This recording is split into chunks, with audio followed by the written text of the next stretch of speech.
welcome back. First episode or second episode, Fast Break Podcast number 2. This episode, we're gonna do something a little different. NBA rookie tier list. All right, let's do it. I'll let you go first with this one. I'm starting D. I'm starting with the D. No, the D. Yes, D. Wait, no, I'm looking at yours. Give me a sec. I had a Okay, ton we're of good. We're good. In my D tier list, first, they're playing the finals. It's not on tonight, but Jalen Smith, he's D. I wanted the He's- Celtics to draft him too. I liked him out of college. He's been terrible. He was sent to the G League. He's like on the bench, like holding Chris Paul's towel and stuff. I mean, he was the 10th pick too. Is considered kind of a reach. He's a D. Hasn't done anything. Next, this isn't really fair. I got Azubuike from the Jazz. I liked him out of college. He hasn't really played. I Yeah. really haven't seen him get minutes. 15 games, I think. And then I don't know if this is disrespectful. I got Josh Green, and I know overtime hyped him up a lot, so that's part of it. Yeah. But I don't think he's been that good. Again, the lower you are, you probably get less minutes because you're trash. Josh Green, he's athletic. That's really it. I don't like his game. Who's your D? Yeah. My D, I had the same three as you. I had Jalen Smith only because I thought he would be a lot better. Really just didn't see much production from him. Azubuike, I don't know if that's how you say it now. I might have butchered that terribly.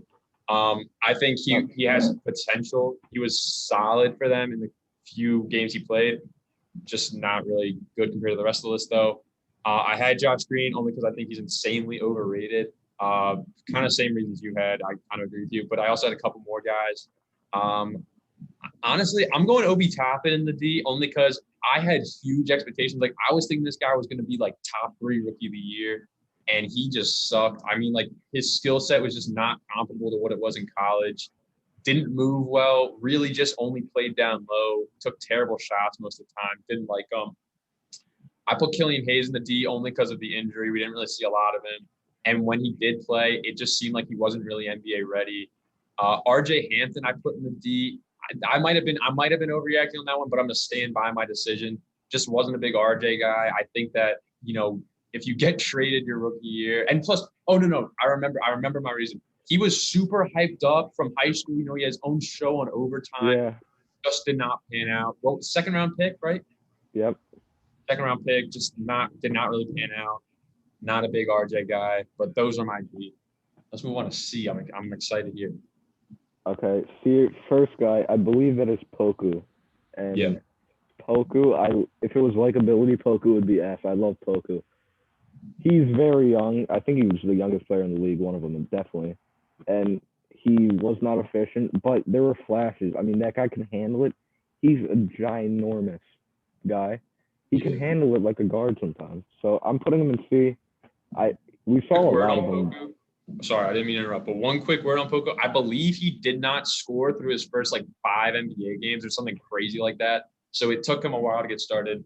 Continue. Just want to throw that fact out there. I thought it was interesting. Then I got Cole Anthony in C. I posted this on my Snapchat. Someone said Cole Anthony's B.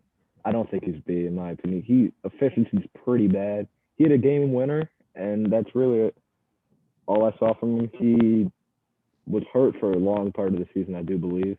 Yeah, he was. And I don't know. He seemed super inefficient. He was inefficient. Next, I have Vassell from the Spurs. I think he'll be a good player, though. But, just really average this year. He fits Pop's system. I don't know what to really expect from him come the next year. Then I have McDaniels, Timberwolves McDaniels. I don't think Hornets McDaniels is on here. He's not. Was he a rookie? I think he played last year. He might have played last year. McDaniels, C, again, average. Could hit a couple shots. I remember he dunked on someone on the Celtics when we almost lost to the Timberwolves. C, I have RJ Hampton. Okay.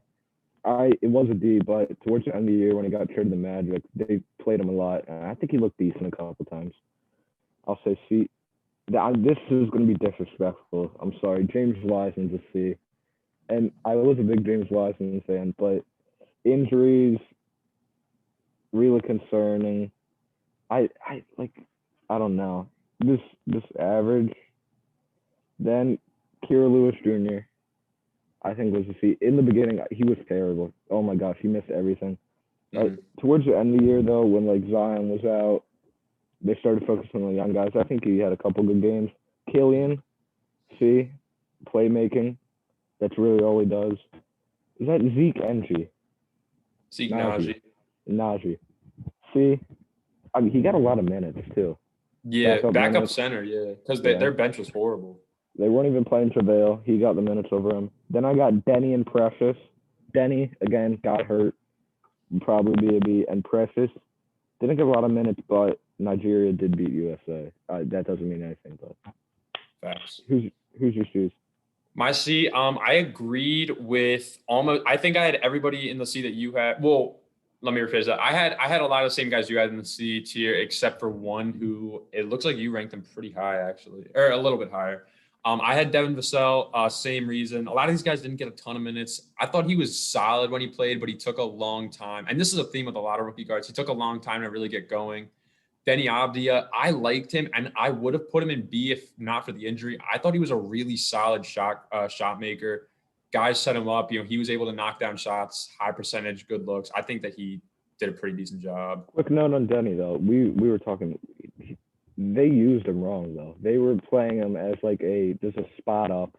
And Scott Brooks, I mean, I don't really know what the game plan was. Maybe Wes Unseld will find a different role for him. Hopefully, I thought he was pretty good. I think he did all right. I had Malachi Flynn in the C tier only because I'm gonna be completely honest with you. I know he won Rookie of the Month in the East. I think that was purely like I don't know how his efficiency was terrible. Even for a rookie guard, I just thought the efficiency was horrible. I didn't really find a lot of things to like with his game, but hopefully he has potential. I don't really know. I didn't watch a ton of him this year, but from what I did see, I just didn't really like him too much. I had Poku in the C, kind of same reasons as you. I mean, I feel like a bad team. His skills were over magnified. He got off to a really slow start, and he still has a lot of struggles in terms of IQ. Zeke Najee, C. Honestly, the only reason I didn't put him in D is because he made the most of his minutes, I felt like, but he still isn't just very good, to be honest. And Kyra Lewis Jr., C. I mean, he was trying to compete with a loaded Pelicans backcourt, just didn't really see a ton of time, and I think that contributed a lot. Let's move on to the B, where you have a couple guys.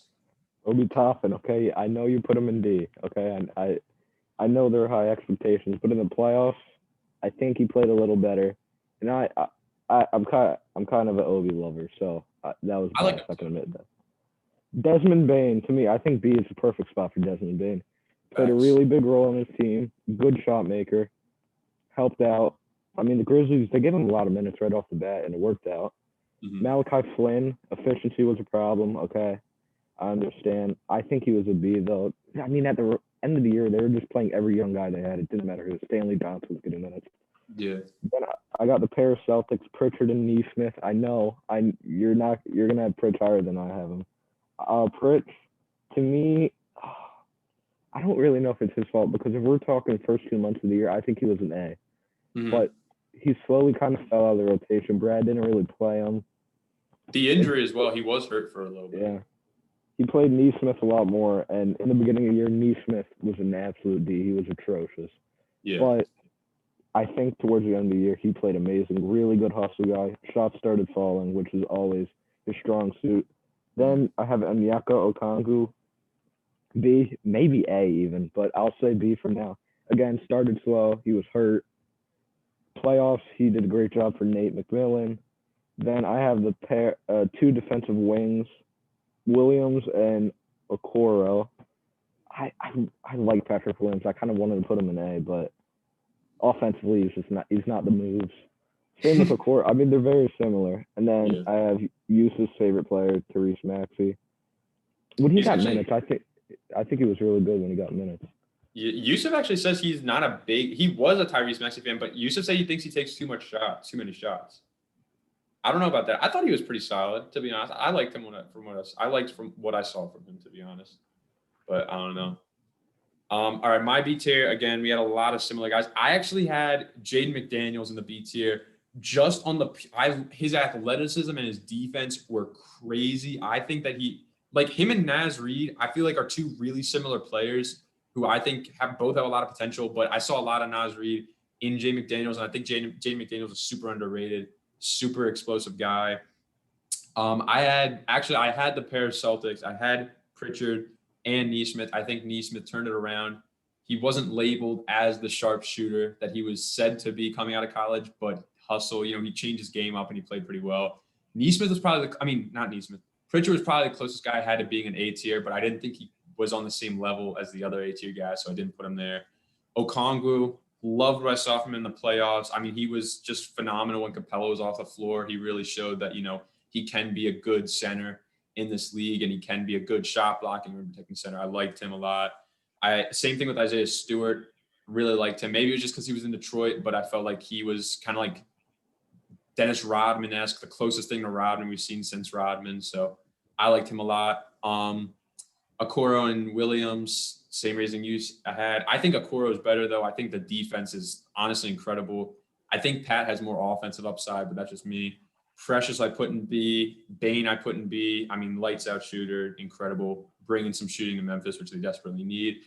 Emmanuel Quickly was pretty good, even though he was super inefficient as a shooter, especially when he started.